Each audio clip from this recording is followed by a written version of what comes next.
Hello, good evening, everybody. This is GGM. We are live now.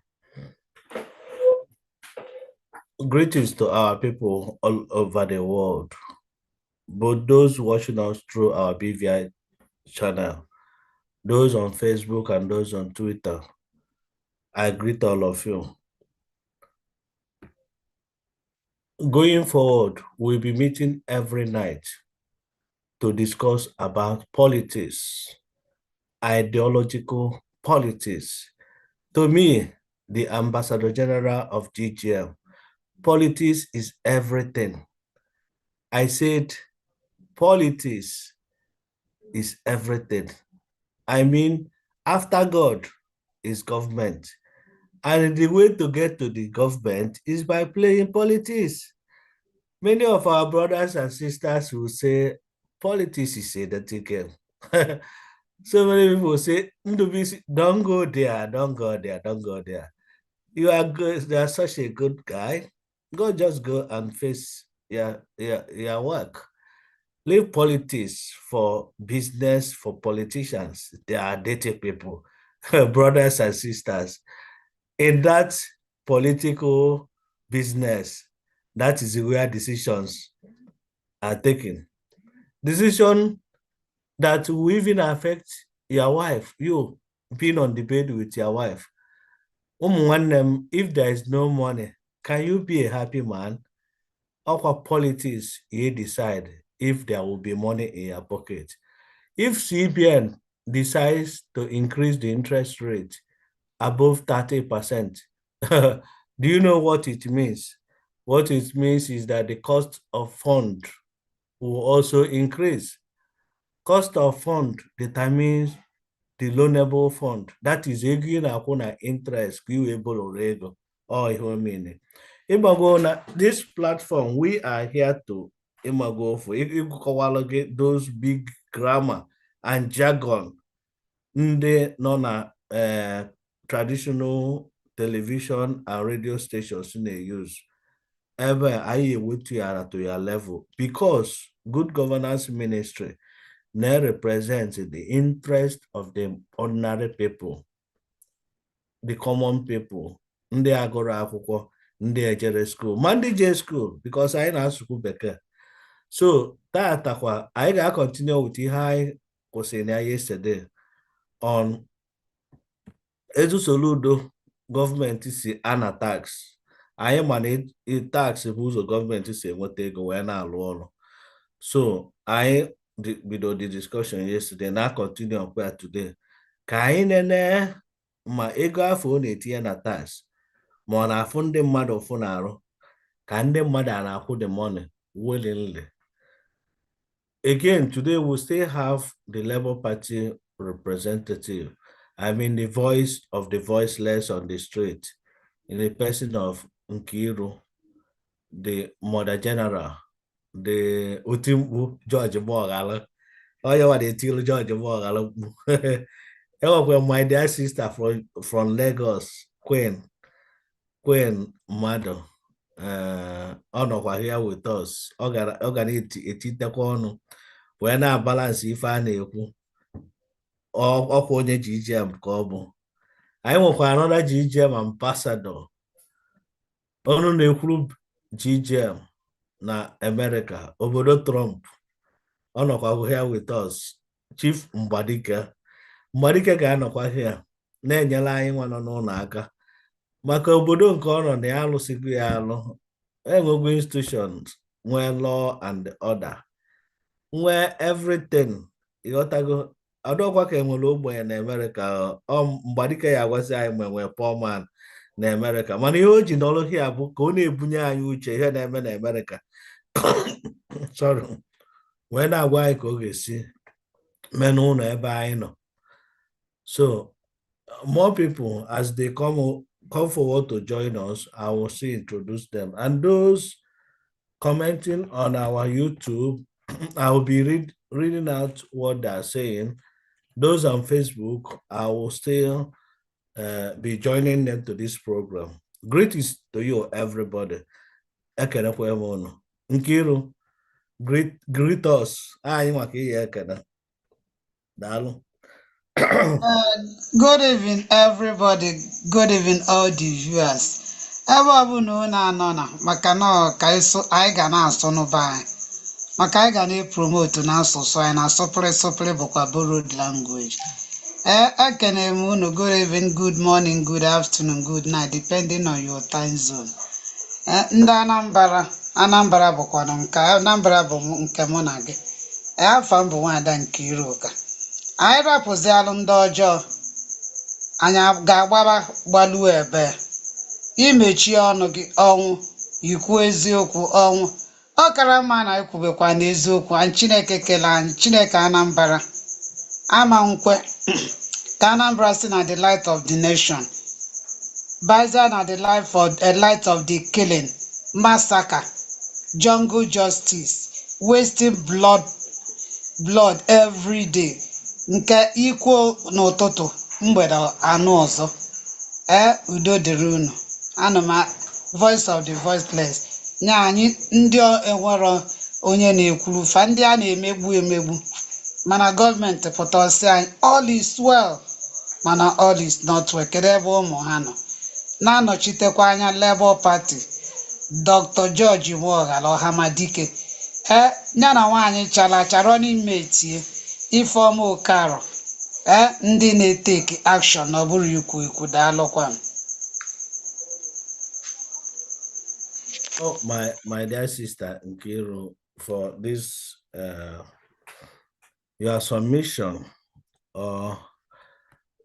you've greeted our people all over the world. Queen, one that Queen, unmute and greet us. Good evening, everyone. I'm Queen Madu. I am a member of DGM and also a staff of BVI Channel 1. I'm very happy and glad to be in this platform. Because as a common man like us, we give God the glory that we now have a platform where we can air our views and our grievances without the fear or favor of anybody. So I'm glad to be here, and I'm looking forward to listening to everything and also contributing to today's meeting. Good evening. You, Marika, my dear brother in Obodo Trump, can I end the by now?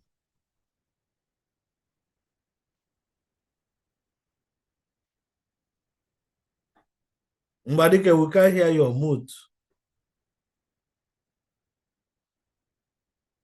Mbadike, unmute, and greet us. Okay. Anyway, let's continue.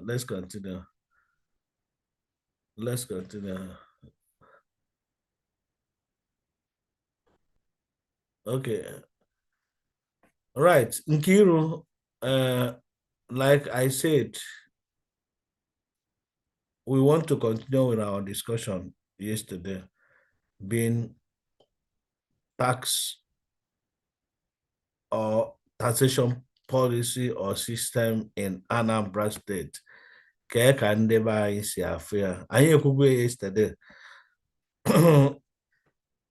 We made several references and I spoke on the expectation of GGM as per GGM standard all over the world or in Nigeria. You know, here, Imagofo, Ndinona government, I don't know, they see us as slaves. Those in government offices should be our servants. Our servants, Kafabu. They are not our masters. You know, in the area, during the time of colonial masters, you saw what happened. First, about riot 1929. You got to, because some Africa be in position. Epota, mother na-achị mmadụ ọdụka animal farm. All animals in our farm, but they are not equal. And when you know in table, now wine and champagne, now egwu, na-eme enjoyment. Those are not on a farm now, lolo. From morning till night. Ndị afọ bụ the big boys n'ọlụ apụta ọ bụrụ na ị nara alụsị ike were ịtalị pịa gị target to force you to work hard, but themselves or enjoyment kahano. Exactly the same situation ka colonial masters. Colonial masters started, imagine 1929, 29 ka our women, about women riot, protested against imposition of tax. You got to go. Thereafter, after the protest, would the white men advise themselves and say, no, these black monkeys, they are human beings, they are reason, they have reason, they will riot. So because of that protest, they had to change their mind. So Ogagideko 1960, tax, oh God, if what is going on in the system, this our oil, crude oil, as in all 1953 or 1957, they discover oil, crude oil in Nigeria. But it's not true. From my research, I was able to discover that crude oil was discovered as far back as 1904 in Nigeria, but on a strategic reserve. Nochi si na azụ na amị the 10 ịmụgonu enwee na ife o si anyị ma wee kọji kọọ akpụ anyị kọsị akpụ anyị asụ akpụ niile akpụ na-anụ nwaanyị nke bụ na-anụ nke abụọ ndị ọcha si n'azụ na-ewelu crude black oil because eji crude oil alụ so many things, eji alụ so many things in Western countries, so eji nwa na-eme export. In fact, historically, that was why the Biafrans were defeated during the war, because Ojukwu refused to compromise Imagofo to play ball, the so-called ball. This ball had a quantization or tax. Even when like this, in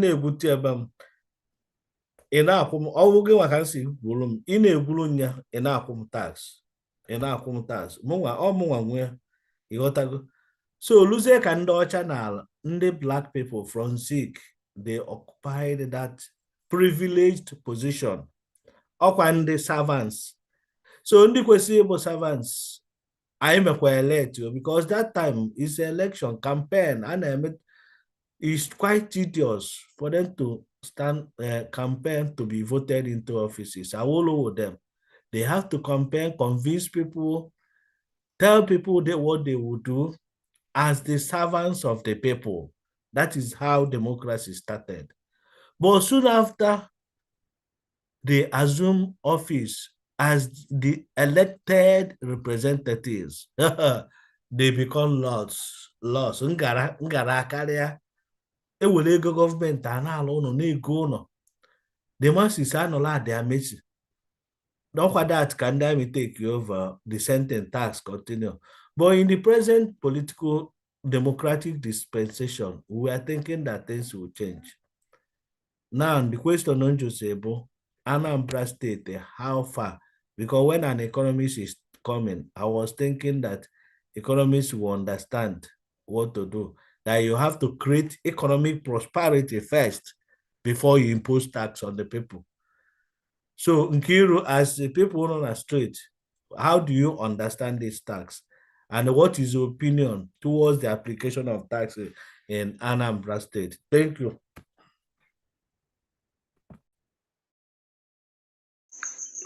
Our moderator, thank you once again. Akambokwa nwanne unu nwanyị Nkiru. Based on Ifejo, imagono taxation keji, high taxes. Number one, honest candy, mademana ofubazi farofu, omuwa women riots, about women riots. And the man of honor for zendo madofu. Obuloma zichi do sege on the little truth. Ezokwa korommiri. Obulo Mr. Peter Biokutendibu, also go and verify.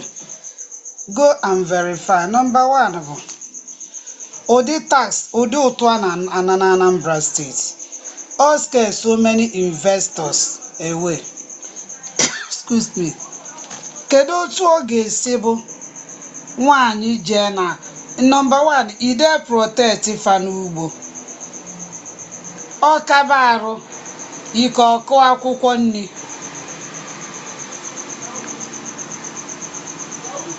I'm coming.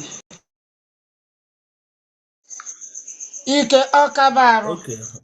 owele akpa kụọ ụgụ n'ife a na-emezi artificial farming. Obechati ya ị ga-afụ agadi nwa ọgbọkwa so n'Ọnịcha ọ dị n'ọtụtụ afịa na obechati ya bulu jee afịa ike ka o lete 2000 3000 ndị si na ha na-anụ ụtụ ndị otu Soludo bịa ọzọli ya afịa nwaanyị kwukwu etie ya ife oke onye bata Anambra ịmakwa na revenue a na-enweta na traders rinne mana onye bata ịchụ anya like I kwuru yesterday ife unu ga-ajụgodo onwe unu nwa Soludo nụwa nọ na UK name o mekwala otu a mgbe nna ya bụrụ gọvanọ ụdị ego adọkwa ka anyị gwa onwe anyị nke bụ ezu ụdị ego adọkwa then ịpụta isi ndị mmadụ one man two skill one man two ụdị two skill a ka o nyere nwa ya nwoke eho gọvanọ ọpụta onye ihe o ji eme n'ihe a bụ ọ na-agwazi ndị mmadụ onwere ife unu ga-eme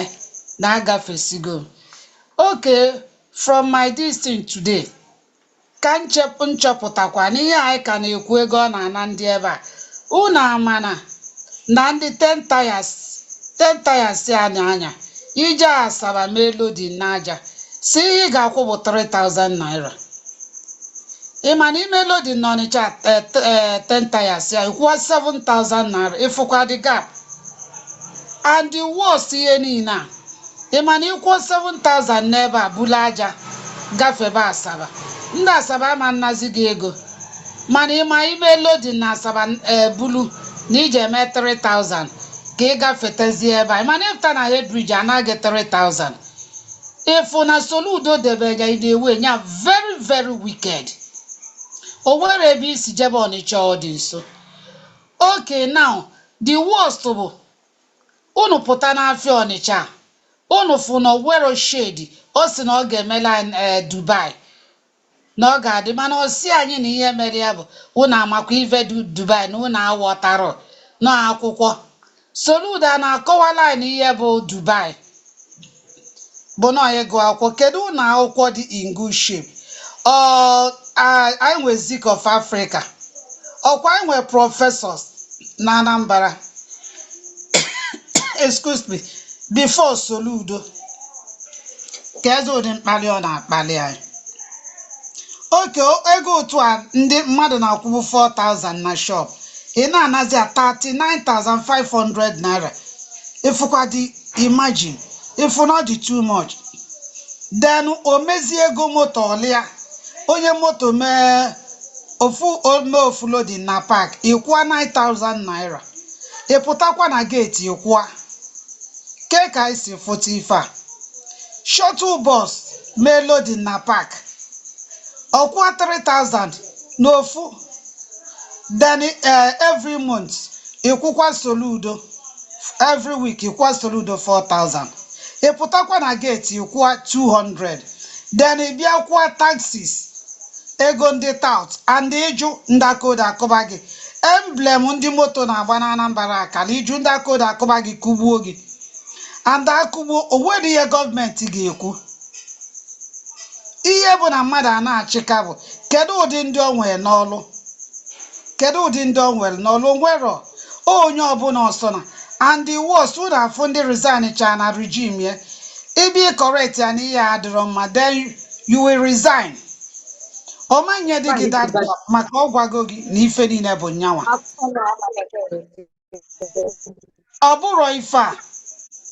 ọ bụrụ ihe a bụ ọchịchị bụ onye nwere love onye ga na-emetụta and o kwere anyị nkwa na ego Anambra na ọ ga na-abịa every month na ATA gwa anyị ebe yuzudobe ego Anambra and o nwere nke anyị ka na-anụ index a na-eweta n'ọnọgụ 1000 and something days na oche ego a na-enye $1.18 billion if I'm not mistaken. Where is the money? Them tier taxes on our collect or school nya ka ihe Soludo melụ ọ bụ na o ji wee lụla anyị ụzọ nye anyị ezigbote hospital nye anyị mmiri ọhụrụ kwụọ ndị ụgwọ ego ọlụ oyibo minimum wage ole ka a na-akwụ government workers. Mana ibe na Dr. George Moghalu kịta ọgwa gị na ihe tọọ m ụtọ n'ebe ọ nọ ma ifi okarụ ya na onye ọbụla George asị gị na nyanwa abụkwa Mr. Knows All, of which some people get testify na-agwa ọ na-ajọt adịghị ịgwara ụbọchị ọzọ efu na omendịba gị ọ sị gị na ọchịchị na mmadụ na onye tụtụ ute n'ọkwa collective effort adọ na-enwe love of his people. Ọ gwa gị na ọ bata n'ọchịchị ya na injustice ga-akwụsị n'ime ihe ekpe gị ikpe according to law, and imam na ndị ọ ga-ewe n'ọlụ ga-abụ ndị ọ ga-enye ezigbote training, ndị ọ ga-enye ezigbote training, ịghọtago, ndị ọ ga-enye ezigbote training na ọnyanwa bụ na a na-achị achị. So kedu ihe Soludo na-emezili anyị?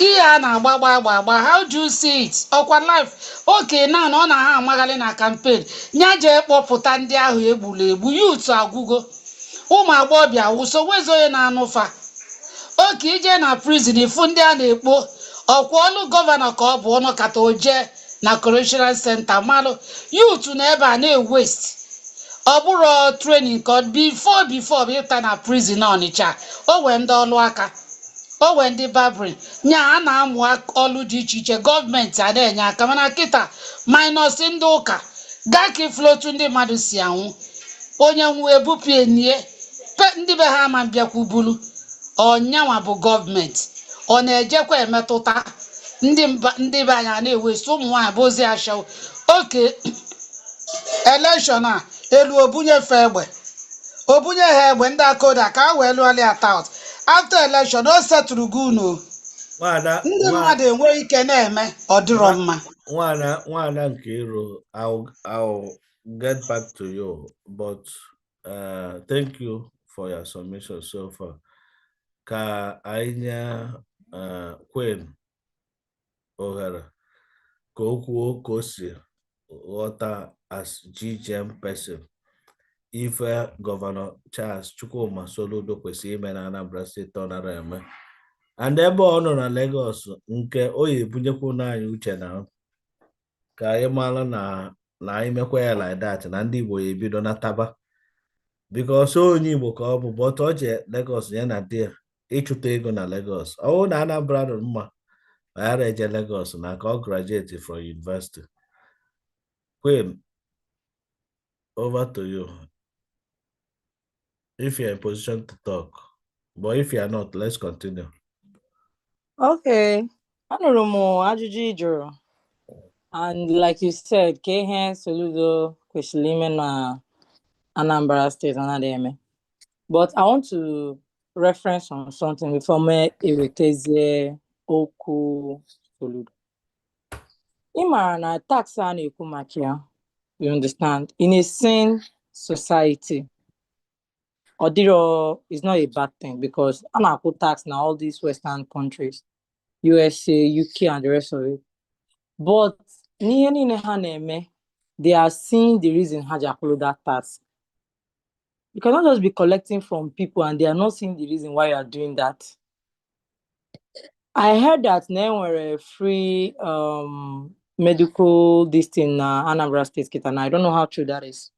Because Izioko. Na this thing treatment na government hospital na Anambra State the free. Yes, eziokwu ma ọ bụ na register under the insurance scheme. Mana nke bụ free bụ for ụmụ nwaanyị dị ime chọọ ịmụ nwa. I think na a na Soludo nyefa free antenatal care. Okay.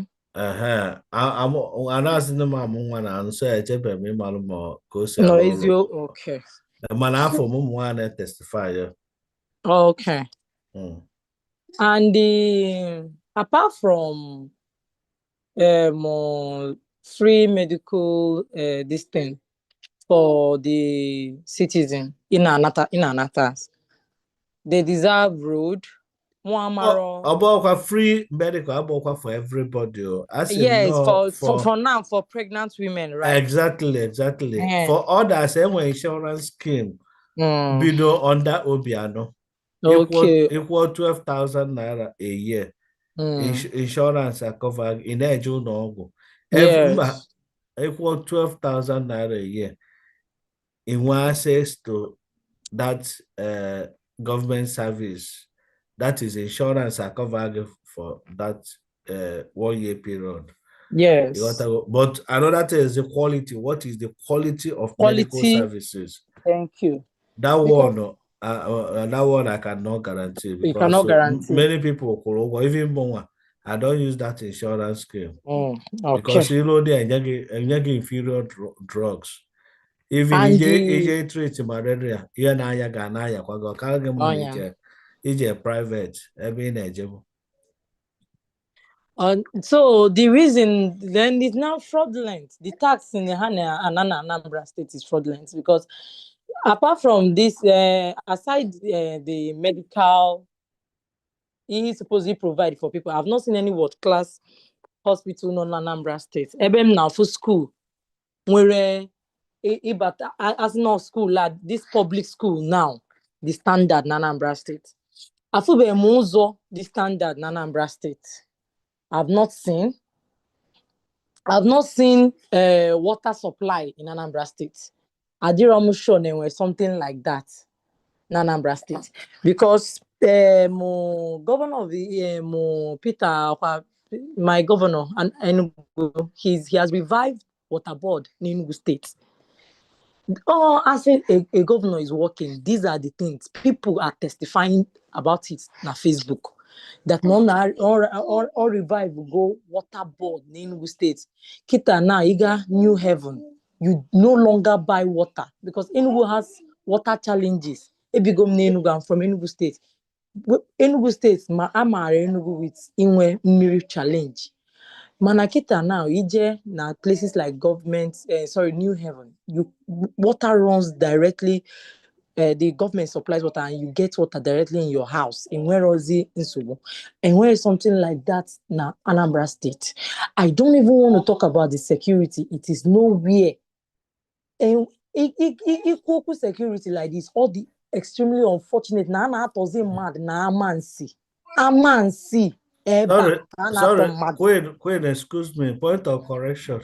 Anambra when water board. Okay, one of my, not my friend though, but I know the guy that was appointed the managing director. So the water board in Anambra State has started work. They started connecting some areas. Some areas, but enwere ike ikwudobe dị abụ na ọ bụrụ ka Soludo si wee kwue ka o si do. Thank you. A places are connected to few. Agency other places agbapụ borehole. Enwere ihe a na-akpọ deliberate or intentional roadmap to have pipe-borne water in Anambra State. Exactly. That is the true position. Let me give an example. I was born and brought up in Kaduna State, you understand? I never knew Nanego Mili until I left Kaduna State. It was alien to me when I came to the East and saw that people buy water and people dug up water for themselves. We don't do that in Kaduna State. The government supplies water, then we pay for water bill at the end of the month. It was insignificant or the alien to me. I'm not lying. I had them shocked. Nah, and a go milli na East. Like you said now, because all these demand on the what they call smoke screen. Omelugi drama. Bridge one ekulobia echi funa edoziri ụzọ nwa na ọka ọ dị nnọọ ka o nwere ihe ọ na-eme like you said yesterday na ọ na-akwụ ụgwọ ọ na-akwụ civil servant ụgwọ to show you how Father Lord to show you how bare the minimum is the barest minimum. I need to celebrate is a governor because he's doing what he's supposed to do. It is sad, it is sickening. Eziokwu. So I am coming down to the fact that these are the things Soludo promised. Soludo promised us a stable economy because I was in his campaign ground. most of his campaign ground, we went there. He promised us a stable economy. He promised us that now we good transport system. And I'm very sure when he did Anambra State, he promised good roads. In fact, he was at a point he was even taunting Moye promise like good road. What is it called? Yeah, if he was the governor, say it would have even be better. And he generally good road one are managing. He promised us what's it called? Security. Now the ridiculous thing about Soludo na on map go another place, Aero and airport. We have become a joke now. Or Anambra State anywhere airport. Okay, airport. Can't you guys develop the airport to standard? Key in another airport. It does not make sense. These are just the means and ways to siphon funds. Public funds. So this tax, in as much as Odiro Amam Kame Sikowia, Odiro bad. All the knocker a parent kita now in a Kurunwagi Ogwa Akoko. The academic excellence of your child. You will not mind the school fees you are paying. Manamba if you don't want you 1 + 1, maybe na almost 500,000 or Sigi mom means 10. Obi abawagi. So the reason in the modern stand against this thing is we provide everything for ourselves. There is nothing the government is doing for us, and yet they are finding every policy to still collect from us. All right. Loss. Mommy. Why? You can move. Queen, are you with us? Yes, I'm with you. Okay. Or rather, do you want to conclude? Because since your baby is harassing you. They are always harassing me, and I'm in trouble. And I'm not prison. Sorry, my dear. Okay, so Marika, you have the microphone. Okay. Thanks everybody for your contribution. As I introduce myself, is Chukwu Okoli. I am from Unnewi. I reside in New York City, and widely known as Mbadike. And thank you for this opportunity in your line. We can because now as an angle go when adalquate of more. Thank you and our sister. Thank you guys for your contribution because if any I am a quan if I do my personally man. But they man and then I church like I try on America here and what a tax bracket if I not charging them mother. Then a legacy tomato also. Abono on America here. I'll just have permit like $25 permit for the year because I have a steady income. You got any far away figure than our tax. And then we'll lose steady income and we'll go tax bracket and under certain amount of money with number of people on our family. Tax bracket you're gonna cheaper. You make you over 200,000 up. Tax bracket to go the cheaper. But government may even in now do possible for you because now even in a money being as a human being and a beg million and a beg alcohol and a beg gas and a beg transportation and a beg opportunity you make that business and because now government create the law. Oh, young all in it, and I go tomato waste in. Oh, you will hardly cover no beg. And the only penny in a motor.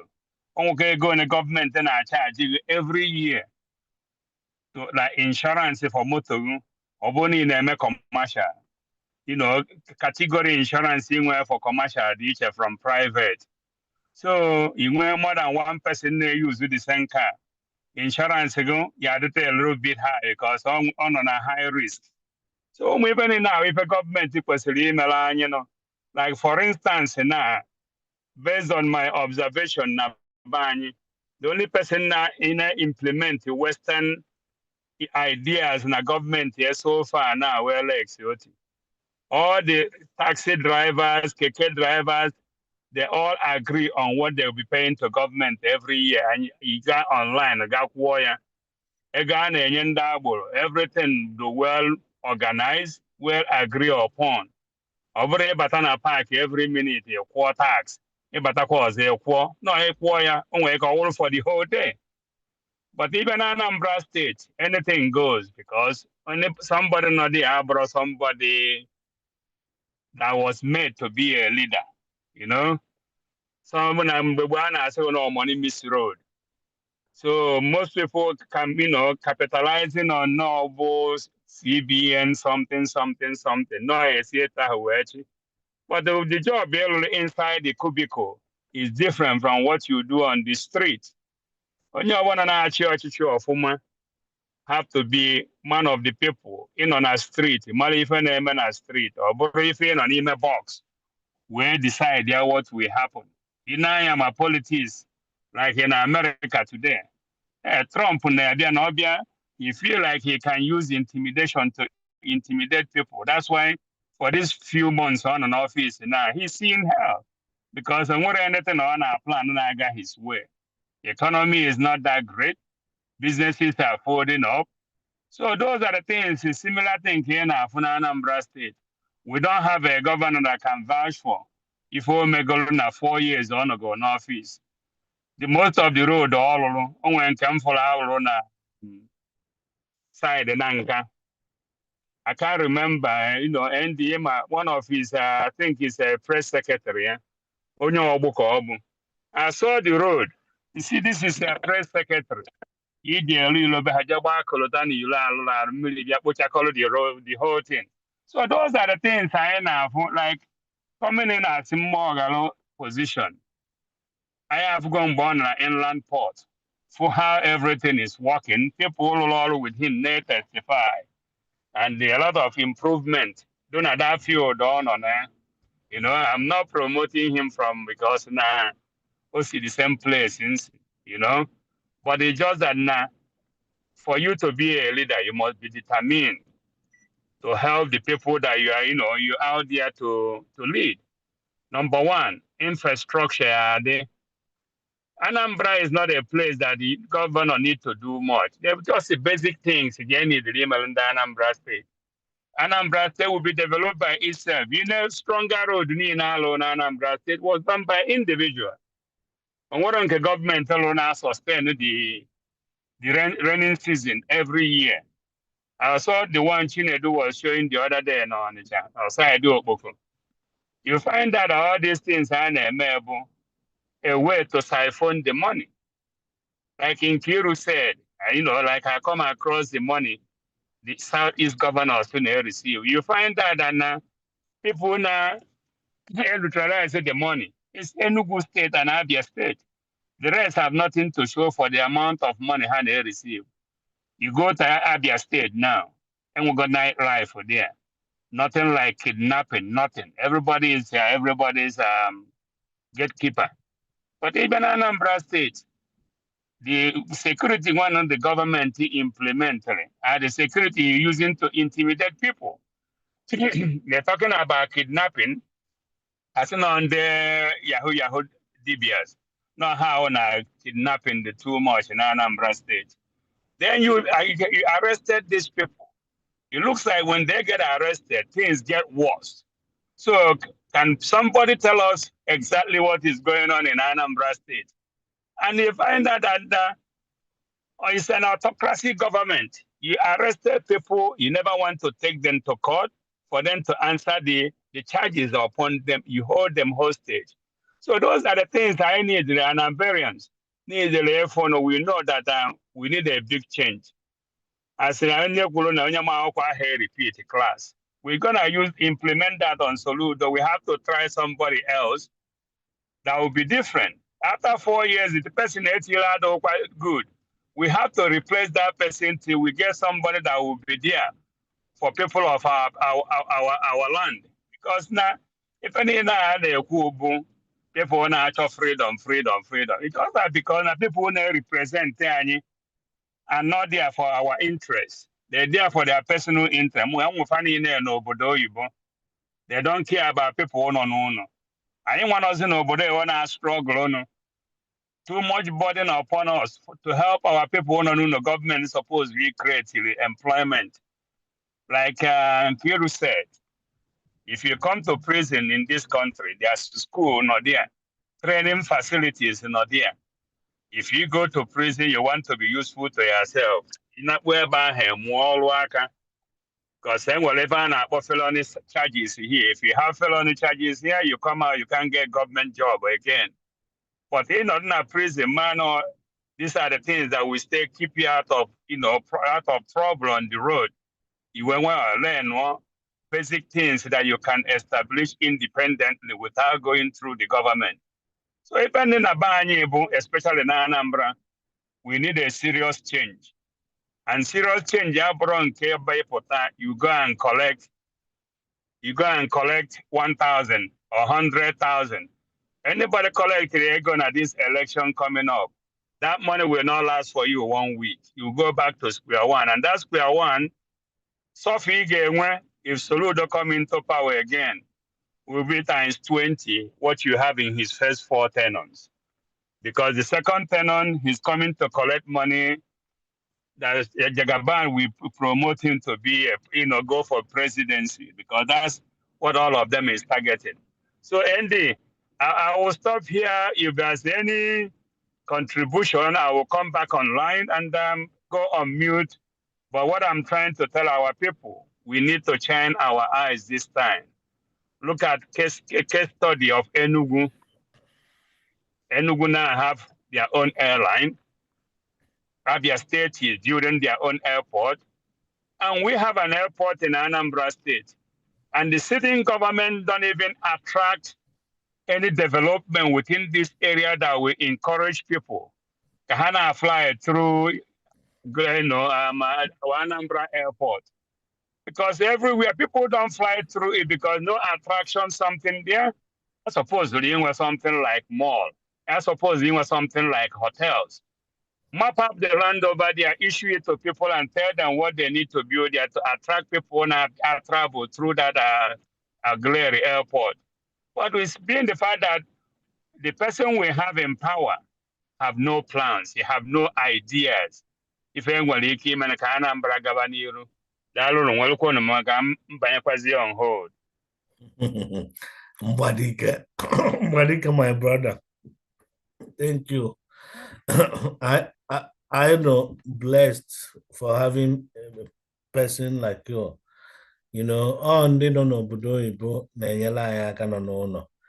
If Nobudo Ibo on almost 20 hours, 15 hours or 10 hours working. And all on our local as so many people know Nanyala didn't know Naka. Ọ bụrụ na ka achụta ego ha na-achụta n'obodo oyibo when they take care of themselves, of course they will not have any problem. So the need for this good governance advocacy, this platform should be encouraged and supported. It's not just because of the election coming up on November 8th.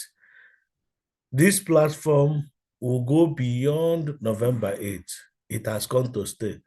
Before the coming of Soludo, we were at Odenibo FM for 2 good years, sensitizing our people, educating our people on the power of the people. That the power of the people is greater than the power of those few people in government. We were able to push that message, causing care on our people's brain. And in Ghana Street, a lot of our people will say, now we be government. It is us that started it in Southeast with Charlie Boy. Charlie Boy is in Abuja. We, the good governance ambassadors, body, advocacy of that brand, that message, that now we be government. I be do our mumu, he don't do. After our mumu don't do, I say, now we now be the government. Now people be the government. So that message, I ain't saying the people on the street got that message that the people be government. Not just because of few things in the past. People now were forced to withdraw. People are mind desire their business. So the point I'm trying to make is that this advocacy will continue and will go beyond 8th November election in Anambra State. So we thank our brother in New York, and I do know that a lot of people are following us right now on social media, Facebook, YouTube, the Anega, if I know.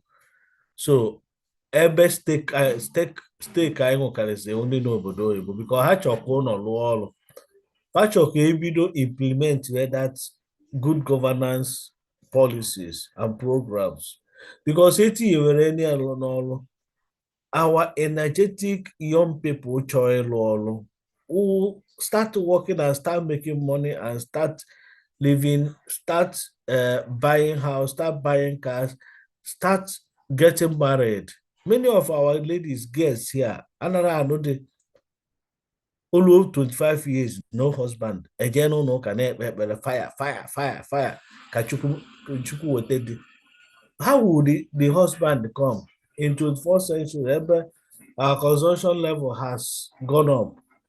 You want to go? So you need income to match that our consumption level.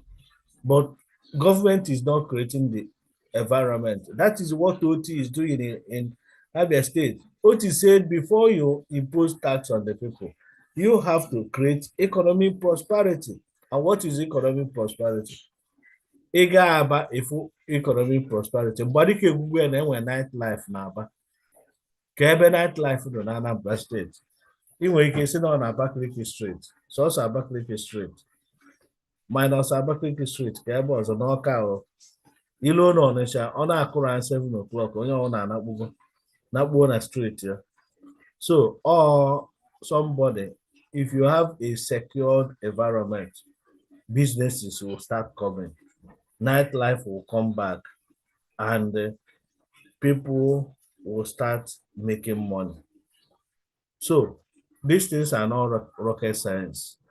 Anyway, let me give Nkiru another opportunity to conclude because this our program this night we want to make it an hour program so that call allow it so much.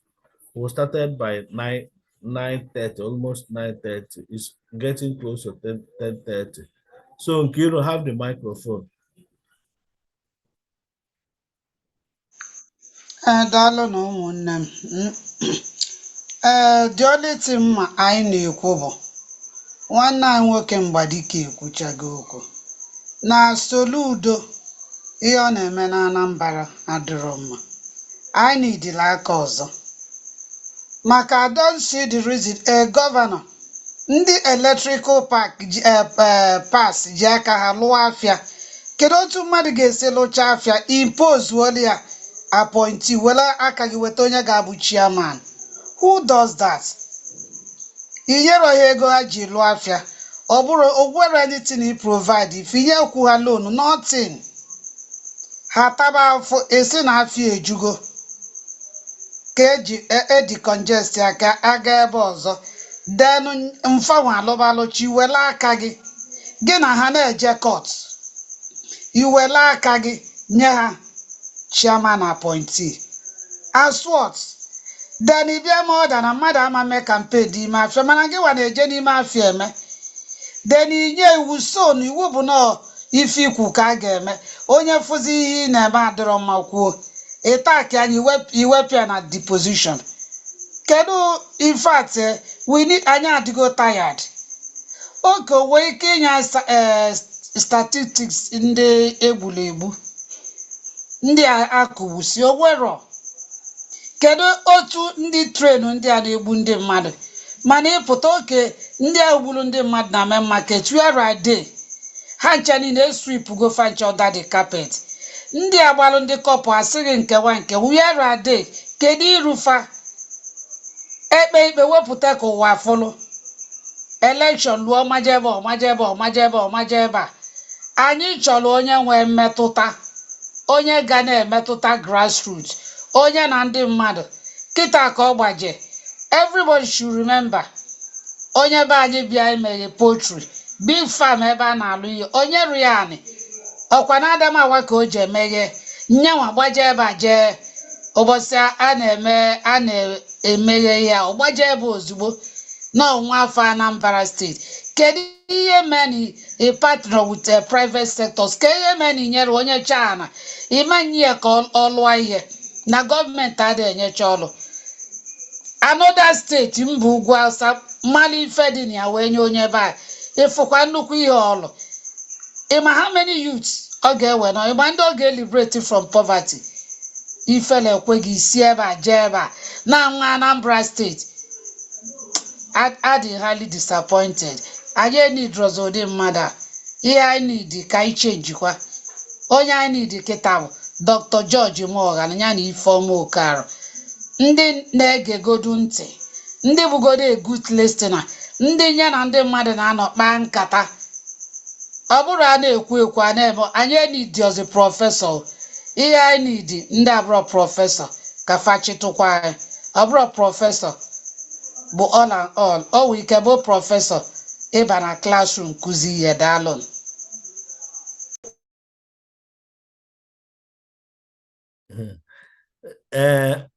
Nwada Nkiru, biko agbara mma, not agbara. Let me give you 2 minutes to convince us on why we should support Dr. George Morgan, knowing that many others have failed us, including this our dear first class professor Chukwuma Soludo. He has failed most of us. Even my humble self, being on this platform as Ambassador General of Good Governance Ministry, I've said it not once, not twice, many times, that the expectation I have for Soludo, being my mentor, he was my mentor, that he is not living up to expectation. That if given opportunity to score him, I will score him below 50. That is me. I will score him below 50. But Imagofu, like many people will say, the devil you know is better than the angel you don't know. N'inwe ike kịta anyị na-asị na Chukwuma Soludo anaghị emetesi ihe ịtụrụ anya. Ịkwagide ya aka, kwagide ya aka, kwapụ ya. George Morgan APC abata. Ejire civil servant ụgwọ. Anyị na-akwụzi ụgwọ. Ụzọ obere ụzọ a na-alụ. Anyị akwụalụ. Ewere ya na-esetụrụ ndị Abuja. Ịghọtago bụrụ ego na-ego nọ na Dubai. Mgbe afọ ọdụkwa anyị ka ọdụ Buhari na Jonathan. Asị na Jonathan na-echetezi azụ. Ma ọdụ anyị ka ọdụ Buhari na Tinubu. Kịta arụnwa a na-asị na Tinubu ozi angel. Na mba na Buhari ozi angel. Na Tinubu. Ya na ọnọdụ anyị nọ na onda Buhari ka mma far karịa ọnọdụ anyị nọ kịta na onda Tinubu. So I want to give you opportunity. Just tell us, ndị na-efolo anyị. There are so many people on social media. So many people, ma ndị nọ na Queen nọ here, where about 5 people nọ n'Awka here, ọ ga-convince to vote for Dr. Morgan. And so also, mmadụ ndị na-efolo anyị na YouTube right now, add about 100 people. But at the end of this program, more than 10,000 people will watch this hour. Here I need discuss here through Instagram, Facebook. BVI Facebook has more than 80,000 followers there. Why this YouTube? BVI YouTube is in excess of 255,000 subscribers, the largest in Southeast. And when any other platform here. So I put more people will continue to watch this thing and they will be convinced. So just tell us more ke ihe ka gobi iji a campaign le bụrụ the campaign manager online. Okuru onu na ekwuru Morgan in terms of the street, or what not give overall campaign manager. George more along with campaign managers, and he has campaign managers. But as far as the lower people and the other people are concerned, all give one a voice, his opinion. Thank you. You have the microphone. ndị be adalụ agwa m na anyị so na ndị disability. Nọmba 1, ịma na iluo mmadụ nso ịmala ụdị mmadụ ọ bụ. Inweta otu o si anabatagodu ndị disable Jesus. Hey, the thing na ụwa akpata oyi. The first day ngarubie ịma na o mecha kpọ na fon si m nke iru ihe amemụ mgbaji spinal cord nsi amba no motor accident osimoke. Ụbọchị ndị disable jekwu na bịa all disability physical disability ga-abịa iweta otu o si nabata ha. And nyanwa kwuo na ọ ga-awụ ọkụkwa with them na onye ọbụla bụ mmadụ. Ana nke ya bụ ọkwa pụta ọbịa nye gị 10,000 n'ọnwa. Ọ sị gị no. Na nyanwa ga-create kwa enable environment. Na ọ ga-ewedatakwa otu o si dị na Western world. No way there is ability in disability. And ịbịa na mgbe o wee company ọlụ na Abia State aka na-ekwue. Mgbe ọ dị in charge of River something. Ọkwa ndị ahụ bụ ndị kpọkwa frọkwa ịnụrụ ya n'interview ya. Nọ n'oge ọchịchị a ka ewenitere ụgwọ ọnwa ndị ọrụ oyibo. And na ha ka na-eri uri elu taa. And okwu na ndị civil servant dị ga-emebelu ife ga-abụ na ọlụ oyibo ga-atọ ụtọ. Then ọ ga-enweta anyị onye a ga-eji bịa ọdụ ọ bụrụ nke 10 na-akụ. Ị na-eje na ọ ga-enye gị ihe lulu gị lụọ ụmụ housing estate for ndị ọlụ oyibo. Oke nke tọkarịzi mbụ na nyenwa mana onye ọbụla na-eche mmadụ na ọ dịrọkwa n'izi. Na polisi na sekuriti na ọ ga-eme ebe ọbụla enwe local vigilante and a ga-etrain fa with retired military people. Na ha ga-adị very very trained and not untrained people na agbagbusi mmadụ. And ọ ga-eme ụgwọ ọnwa for the very very attractive. Wee tinyezie satellite and CC camera everywhere. Where's that technology? O wee nwee ike wee fight war crime. And na ga-esi from consumption wee bazia production. Eme otu a kedu ihe bụ na nwa gị gụchaa akwụkwọ na ọma nwa ọlụ. And ọ ga-eneba skuul anya.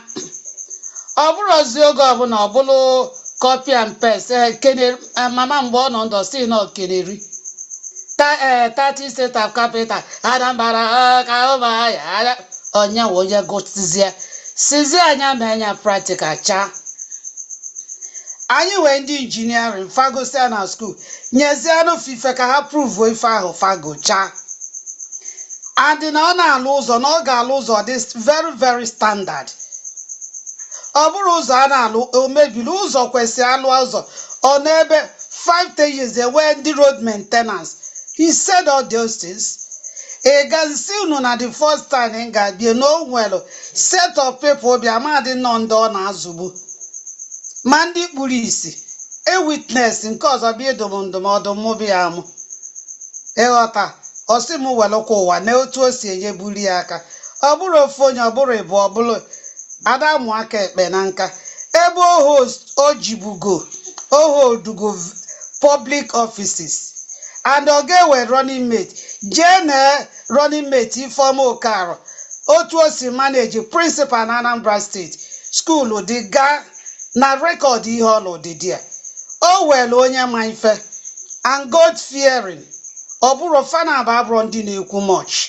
Kedu otu Anambra amansi dị mma ị na-anya mgbe Soludo bịa sị ya na anụ n'onwe ive ị na-ede na o nwere ive ị na-ede na o si na onwere emechaa o nwere onye ọ ga-abụ ha na-aba akọba ọnụ iji gosi na ọ dị matured na ọ pụta wee gwa gị na ọ ga-achị only one tenor na gọọmenti ya ga-abido from the first day ụbọchị Soludo ba n'ọchịchị gọọmenti ọkwọ nọ days before obido ọrụ mmadụ gwa gị and na-eneke na onye wetele ya Peter Obi gwara unu na ọ na-echasigo ndị ọzọ anya n'ọnya ka o ji ihe o wepụtara ya bụ Anambra bụ light of the nation obodo eji ama atụ ọkwa all those things ka m ji necha anya abụrụ m a politician beta okwu ọnụ ya ka nnụ mgbe a na-grant ya interview my man wesịa na onye abịa na the first day ekwube maka Soludo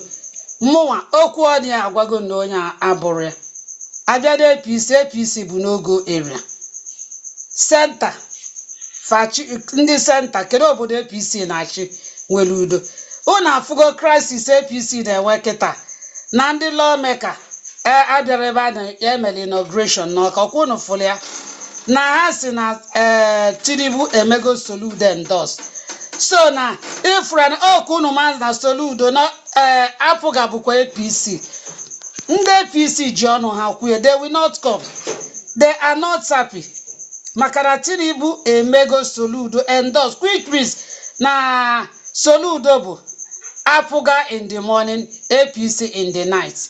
I read my case. So nwada Nkiru, ife ị na-agwa ndị Anambra steeti ha dozie their voters card ọfụma dozie ọfụma bọsị 8 November 8 ka faje biire ebe esere mama papa mama na ụmụaka Papa mama pikin and onye bụ n'ezinụlọ ijide ọkụkọ kokoro nke ugboro ole ka ọkụkọ ga-akwa and the worst of ihe niile Ojukwu Ikemba ịmakwa na ebe ọ nọ na grave ọmadị happy with Soludo ọ kwụla ọtọ legacy dim Ikemba Ojukwu o lelie ka ezi ihe ọpụta kịta si ọ bụrụ oke abụ na gị na mmadụ bụ nwanne ị ga na-egbu ya ọ bụ na APGA bụ nke anyị ọ ga-ekwe ka a na-eme ihe a jungle justice anything na-egbuo n'ọchịchị a how many lawmakers nwụ n'ọchịchị a ọ dị mma so onye nwere voters card ndị nwere enwe jeenụ ịtụa vote ị protect ya vote gị mana ihe nna ya ndị Anambra unu ekwe na ego niile a na-eke unu bụkwa ego mụ na unu ọ na ndị keke ego onye taxation ị ga-enye inye ọ dị mma kwesịrị ọ bụrụ na ịma nkwụ mana ihe a na-akwụ kedu data kedu ihe eji eme ọ bịago every month nye anyị estimate gwa anyị expenditure gwa anyị otu estimate ego ole ka ọ na-akwụ ndị ọrụ oyibo so with all those things ka anyị ga-atụnyelụ Dr. George Moghalu ya na Ifeoma Okarụ ka edozie Anambra enye unu ego unu anakwa na don't receive any money. Daalụ na nwada Nkiru ifro na ihe ikwu kịta nwa nọ mmadụ ka anyị nọ n'ebe a selụ mmadụ ọ bụrụ ebe esere ọkụkọ maka na ọkụkọ mmadụ na-ata ya ata so Labour Party George Moghalu ejide ọkụkọ gbuo wee taa wee sie rice bọsụ ụka atụcha votu Satọde ogbuo ọkụkọ wee sie rice then eweziela azịza ndị APC wee zaa ụlọ wee dobe ụlọ ọdụ ọcha so nọọ mmadụ ka anyị ebinye aka ọ ihu ị na-ekwu ọkụ ya ngwa daalụ Queen ọ bụrụ na ịnọ etụnyela anyị okwu before ya close for today. Yes, I can hear you. Okay. I Google Ofuma and I really enjoyed what Mazim Badike Kuro. Okuria straight, no sentiment. Go and meet daddy. Go. I've seen it. Go. I'm busy. So because when I am more police and the soldiers no no. We understand. Yeah, me ekuru or a reference to ihe mommy akucha kitana. Like I said, politicians are full of promises, and I'm not banking on any promise right now. Mana Soludo egosiga anyị fire shege thunder, lightning, and brimstone. Now, first tenor. First tenor, even the worst of politicians, even Yahaya Bello was not this bad in his first tenor. Now, Kogi State. Ogo Shrine fire. So, ọhụrụ na ụtụtụ doro na ke ka mgbede si ya dị. I will take chances with George Moalo. Let me deal with the angel. Angel was one devil, so bad. APC is out of it because of why they are the majority of the political party in the center. And I'm a cause they influence whatever is happening in the states. So I actually here in River State. Kobia Mela na Anambra State. So I think Labour Party for now is the best choice. So okay, thank you, Queen. Mwadike, your last yeah, and thanks once again. You know, when we're in here, yes, a little below 50, percentage mark of work well done. Now, look, my question to you, in the structure or put in place, you can pinpoint that create employment in Anambra State. Because for me, I want to anything follow. It wasn't all of Fun City. Fun City, onye nwere ọrụ ọ na-eje Fun City. Enwe ndị na-alụ n'ọrụ dị ya na enwe ndị Fun City ọ employ mmadụ na. Ọrịa ka iji si na mma asị pilo na mana mmadụ asị nọtụ na because ọ ma employ. Then ọlụkwa ụzọ gaa na Amansi gaa ọfụma. That ụzọ eziokwu na ọhụrụ ya bidoro ya. Ụzọ Amansi tọbụ ofe mmiri ọ Peter Obi bido that road because ihe ye credit onye bidoro ya. Obiano 8 years Obiano emere anything. Ọbịa. In that point where one statement Peter Obi na Adane Kubona say we go and verify. Because most of this road in Ecuador now. Have you visited again recently for the condition of those roads? Yes, I've gone there. The road kind of good. All the roads all biscuit roads. To be fair to him, they do good. And secondly, Soludo came into power, started doing a Kuloba flyover. And that flyover, as far as I'm concerned or known, having been open for, traffic. So those are the things I got to encourage our people. Alex Yoti have been in office for 2.5 years. The structure in Abia State is like almost 60% completed. 60%. And as the development in Abia, the employment in Abia, people will not testify about it because the road you could get, people are not testifying about it. Because when you come to major commercial cities that bring money into the coffin of Anambra State, Onitsha, it's no go area. Okeji will flag off. I don't see much going on over there. With the demolition of a lot of properties. Nothing is going on there. No Vinnewu Road. So those are the things when you see it, then you kind of ask yourself. So I'm when I know about second tenant, I'll continue with the first mess in the first tenant. So those are the things I just see that now. Anambra is a place that we have to be trying people for 4 years. If you're good, we'll give you a second, second chance. If you're not good, after your first tenant, then you get a tire like Obiano and Houston. So those are the things that in the buy easily because ana bezina makana go do no bodo. I go to no bodo here, 20,000, 50,000. You each other 50,000, which will not last for you for 2 weeks, maximum 2 weeks.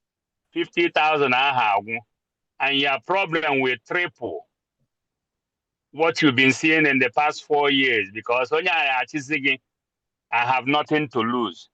So, and in the reference of what I'm saying is this, that now, is the time that we have to, take a second chance, a second opinion in terms of governorship in Anambra State and go for Labour Party.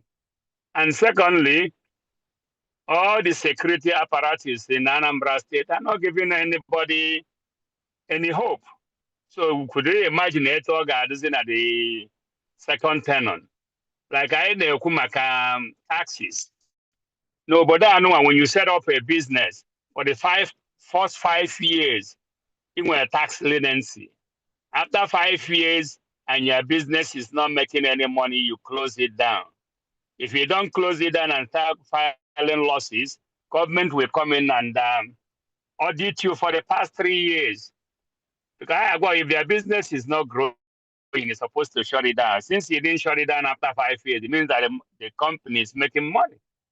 And Anambra is a place that, as I said about vendors here, all the street marketers, what they do in America here, people selling stuff on the street, they make you to get a permit of $25 every year. In the city of New York here, you just go and get a permit as a street vendor, $25. No, I have increased get $50 because your business I brought something though guaranteed every day baseball cap on the street, nearly 2 or 3. So the government will, has achieved any ways to everybody. Income less, then you qualify for food stamp. Income less than 20,000, 22,000. You qualify for food stamp, not less than $200 every 2 weeks. In a month, you get a food stamp for $400 that will help you to buy food to feed your family. We're not telling governor of Anambra State, to give people food stamp, but create job opportunities.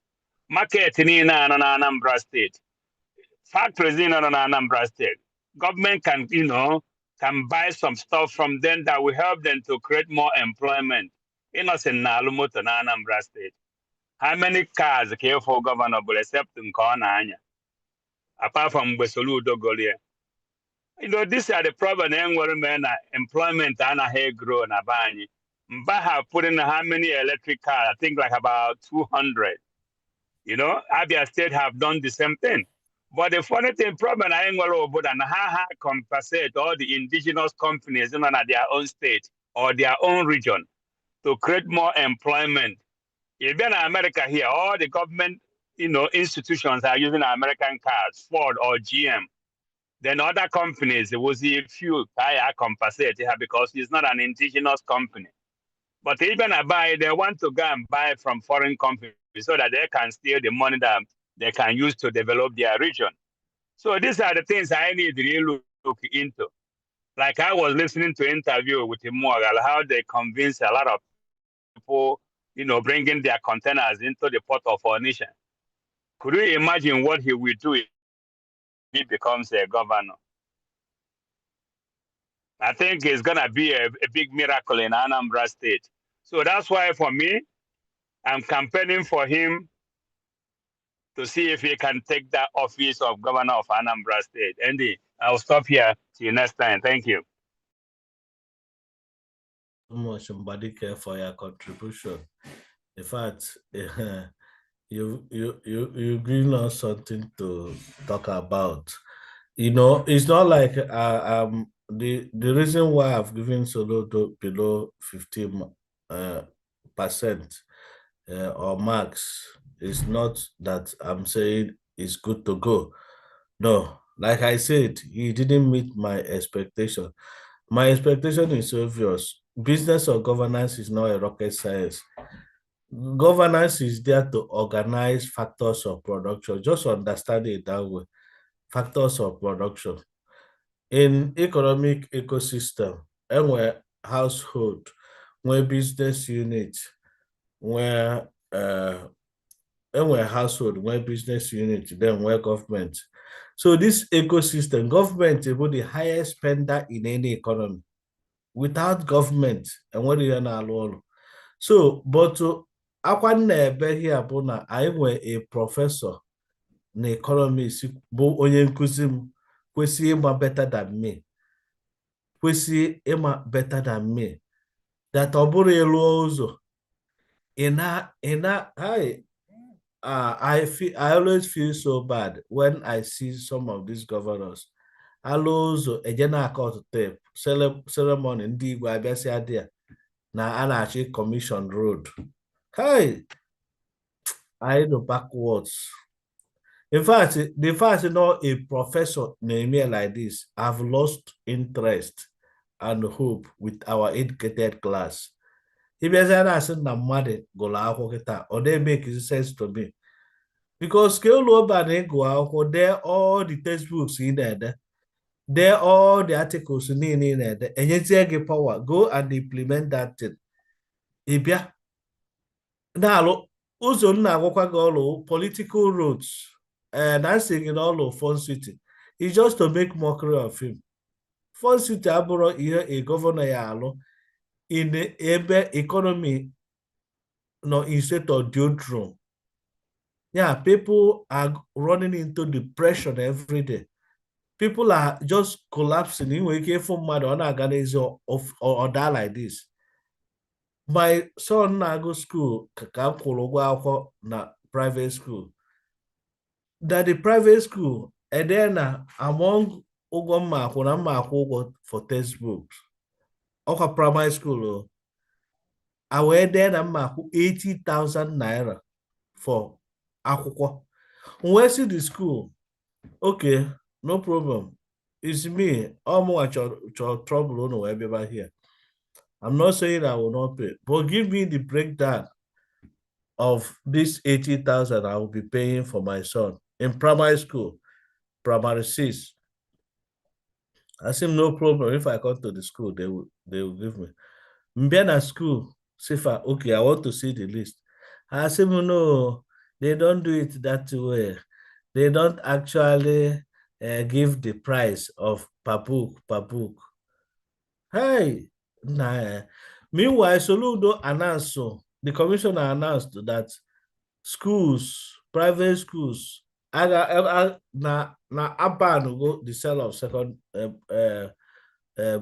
textbooks in their school. No, in your parents list of our got those books. And we go make a good down for what a clean of primary school, Kokala 30,000 naira. We just go 40,000 naira. Then Koyama report to this case to nobody. If you are about institution, when institution is not working, you're on your own. You citizens are just on their own. This thing they made like this, they say on fight where these guys get up. Say, well, how much are their trouble? KB a report, no place. You pay, say all their business go. So I'm just giving that one out of 1,000 other examples. Governor it's not like I hate him. It's not like I hate him. When here Mala, what I did to campaign for him. It's not like some people will say, like in our platform, WhatsApp platform, somebody said, oh, because Onyerege contract, Onyerege appointment, and I'm at appointment. Am I looking for one? I even told his chief protocol officer that I'm not looking for contract. Have I ever asked you for contract? But what I asked you is to do the right thing. Well, Governor Kome the right thing. And I have written to him several of what I think should be done. But because Namabro professor, he will not listen to me now. So, I mean, the ordinary people on the street are what governance is all about. And it is our responsibility to be saying it the way it is.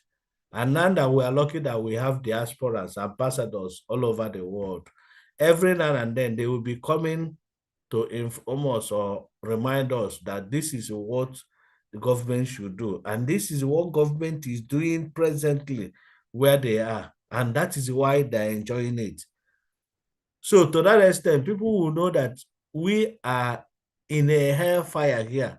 The difference is Now my street, just my street alone, about 30 families have relocated to UK, Canada. Ọkwa nke na-apụ ọ na-ele property niile na ọ na-aza anachieta azụ.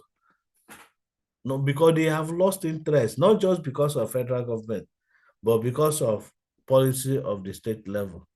Because in order the state, not just politics can with development. The last time I said I went to Enugu, government has to do with the emotional connection, perception. How do you perceive this person? You want to go, cake is affair. Onara ode alara ụlọ onye na-alụ ọrụ na-alụ ọrụ n'idire ime bloggers invite ka ha promote ihe affair like this ndị mmadụ ebulu n'ụzọ ya na-agbagharị. So for Soludo to go to Ekwulobia, Lower Ekwulobia, is misapplication of fund, is misallocation of fund, misapplication and the misallocation. Ebe na-generate ị ga-ego Nnewi and Onitsha and Awka capital city. Iga enegudo Awka anya say enwe master plan Peter Obi say Obiano pụta ọ na-ede ya for 8 years. That master plan ka dokita Anambra state enwere no master plan. Soludo si no enwe chairman of Vision 2070, but from ebe ọ na-etinye n'ọrụ ọjọọ so ọla rugide ụla obido lowa nke osina na-alụ New City 2.0 otete n'ụtụtụ osina na-alụ another city na Onitsha. Imago is annoying, especially when Emmanuel involved a global personality. Although somebody like Mbana medicine is understood, but all global personality. Oh, why not invite people all over the world to draw this thing for you and tell us then my roadmap, see what I'm doing, see what I intend to do. Airport Obiano Lalo, Ilona Airport on Ada. Ndị nọ there na complain. Now somebody Queen reported it here. Na Anambra ya second airport aside the Soludo. The next day, his commissioner for information refuted that in all race. He whooped a video ebe Soludo kuria, ebe chief of staff ya kuria. So when government is not sincere, on the Yahoo call boys on the street, he may expect to do sincere. So, my dear, I rest my case here. We'll continue with this discussion, with good governance advocacy, with street education, with promoting the people I feel in the agam of government. We'll continue to invite Nkiru and continue to invite others. Of what was Soludo da Moral na APC. Chioma Ife Meredika, onye AAC. That is Suwere Party na Azokwa. So I will still invite her to this program.